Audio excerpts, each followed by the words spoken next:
I got a cheat sheet just to make sure I don't forget anything, because it's a whole lot to know about this business. Hello loves, welcome back to my channel for those who are subscribed and the lurkers that keep coming back. So if you're new, I'm Jackie and this is Jackie's Jungle. I recently just changed my name. This is permanent because I decided to do that, because you can't hold me in a box if it's the jungle and you can do pretty much everything. Hey, shoot me. But anyway, today this video is going to be about starting a business. Okay, it sounds like a dragon on your back when you hear, okay, I'm gonna start a business. It sounds overwhelming, which it is, but it is not as overwhelming as you may think. It's actually really easy. You just got to stay at it. And the first step to starting a business is finding your niche, finding what you are good at, and nobody can touch you on it. Pretty much that's it.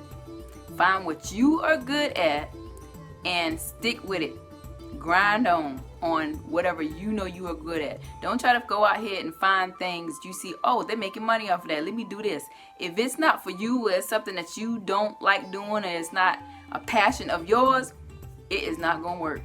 It is not gonna work. I'm gonna tell you that right now. It's not going to work if you're trying to be like somebody else. And a lot of people say do research. I mean, you could do your research, but as far as, okay, like for instance, if you want to sell hair, you do research. You can find 1 million hair companies, and that's gonna discourage you. But when you really think about it, nobody can do what you can do. You can have the same plan, go off the same plan that somebody else gave. Somebody can give 3 people one plan, and those 3 people are not gonna execute what they have to do the same. It's just not that way. Everybody's individual, and excuse my French, but what you eat don't make me shit. That's how I see it. Because, okay, I make handmade jewelry. I sell waist trainers. How many waist trainer brands have you seen? Probably a lot. But that don't stop my hustle. That doesn't stop what my customers, come to me, my repeat customers, and them that doesn't stop anything, because you are your own critic. You hold yourself back most of the time when, okay, something doesn't get done. Okay, so that is the first thing. Finding your niche and what you are good at. Okay? You want to find something that you're passionate about, or whatever or it's pretty much in your day-to-day life. Because I sell handmade jewelry, clothing, whatever. I get dressed up. I know how to get dressed up, and I wear jewelry. It's hard. It's harder to sell stuff that you don't need or use or don't have no passion for. Plain and simple. I sell waist trainers. Hell, I work out. People like to see that you use your product. It's no problem with me selling them, because, okay, I wear one when I work out. You see how that works? It's pretty much gonna be hard for you to sell things that you're not passionate about, or you know nothing about, or you don't really care, about. Because you don't care about it, why should you expect somebody else to care about what you trying to sell? Now, some people out there probably can sell water to a well, but people ain't really throwing their money away like that these days. Okay. The second step, I would say, are your finances.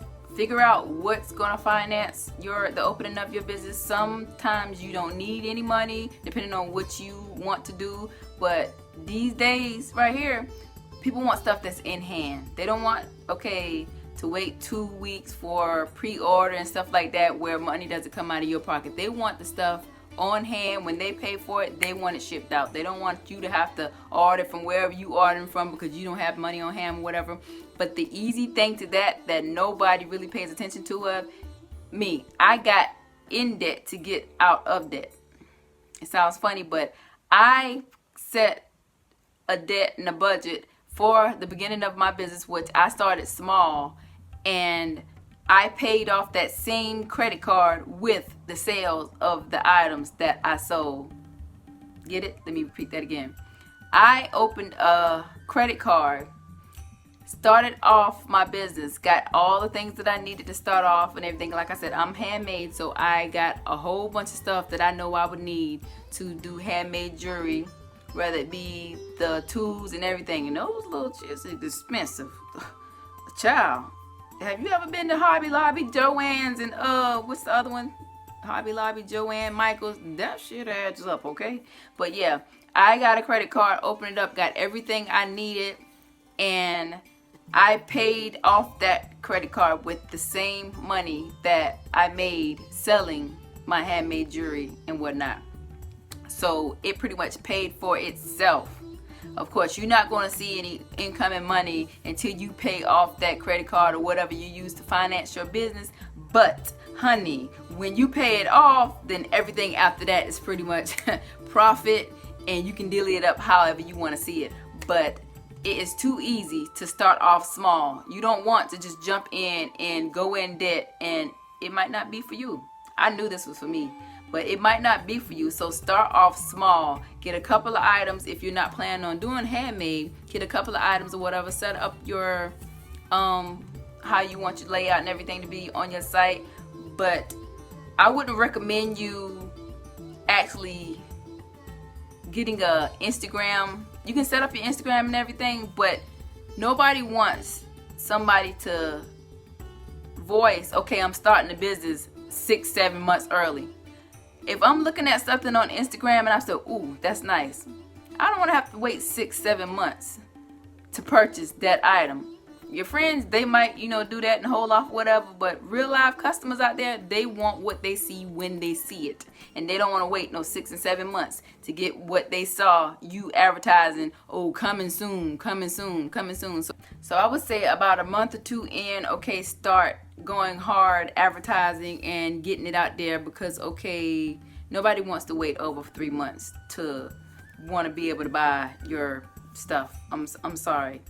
You might get their attention, but okay, you're going to slowly lose, and then you have to jump back out there and get it again. And that is why you have a whole lot of people, especially YouTubers, you go see them promoting their stuff and they have their links on there to their shops and boutiques, and you click on them shops and boutiques and it says in work in progress or shop closed right now. It's nothing on there because it failed, because they weren't fully into it, or they thought that shit was going to be easy. It's not easy.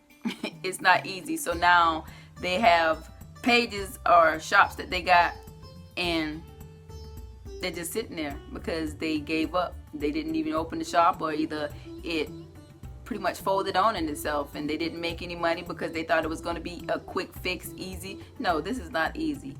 Blood, sweat, and tears goes into being an entrepreneur, especially doing handmade items, because nobody values handmade items anymore.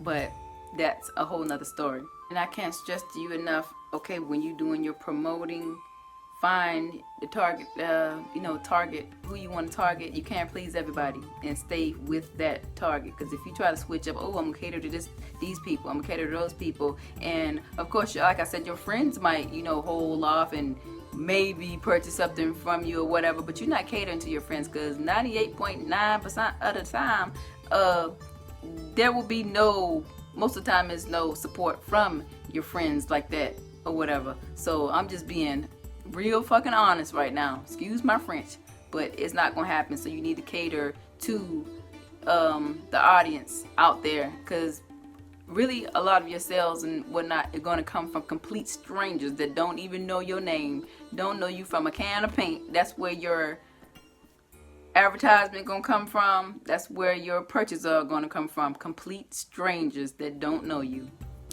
Honey, you will notice, and you will have to go through, okay, friends, relative, whoever, they'll post Beyonce baby pic faster than they'll post your work or whatever you got going on. So be prepared to go hard and grind for yourself. I say it again, be prepared to grind and go hard for yourself, because that's what's going to get you through.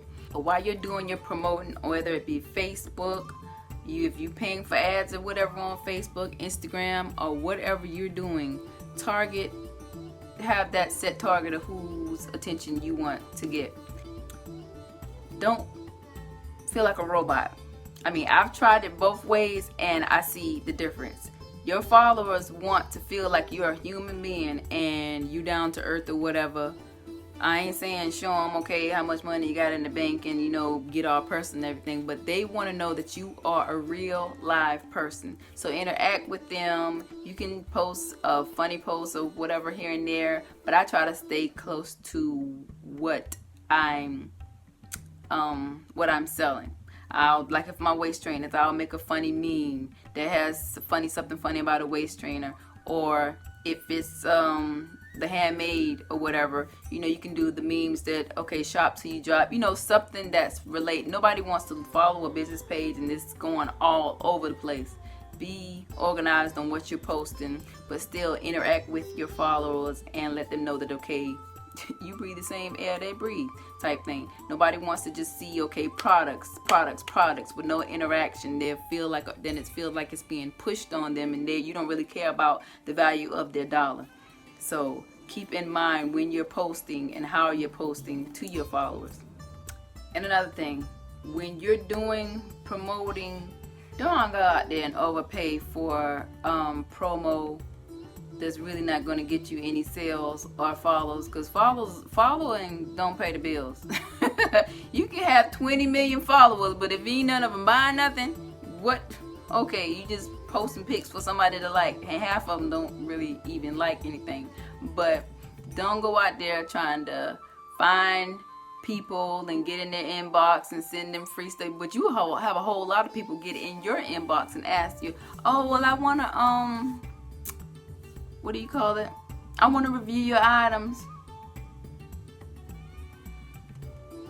Okay, so just buy something and review it. Too easy. If you either want to support or you don't, or you just trying to be a freeloader. And sometimes you'll find people or whatever and send them items, and honey, they'll put on your items straight through videos and everything else, and don't tag you one time in the picture. They'll tag everybody but you in the picture. So keep in mind that, okay, your items, your hard work and everything, it is not cheap, and it is not, it don't come easy. So if somebody wants to purchase something from you and review it, then okay, it's okay. It's okay. Sometimes, okay, you might feel like, oh, I'm gonna send this person whatever. Make sure they're genuine and they, y'all on the same, page, and they know why you're sending this item or whatever. But at the same time, common courtesy, if somebody sends me something, okay, I'm gonna try to remember every time I put it on, okay, at least tag, them or whatever, or where it came from. But child, I've been doing this too long and I'm over it. I don't send items no more. Oh no, if you want to review my items, then you can pay for it and review it, because I am all out of free grabs with people wanting to call themselves review my items, or me, reaching out saying, okay, well, you know what, I'm gonna send them a couple of things, and hopefully they'll at least tag you. But child, you would be surprised. And once you get your shop open to the public, you want to focus on customer service. Your appearance, how things look, they need to be professional and everything. Although I've looked on some sites and it just was, and I was like, okay. But anywho, but yeah, just be mindful, okay, your appearance of what you're posting, how you're posting, and let it grab the eye, neat pictures or whatever. Your propping, all of that. And what else? I'm just pretty much going off the dome. I'm not trying to do a lot of editing or whatever, because I don't want to be a robot right now. I'm trying to tell you, because I'm a real live person and this is real.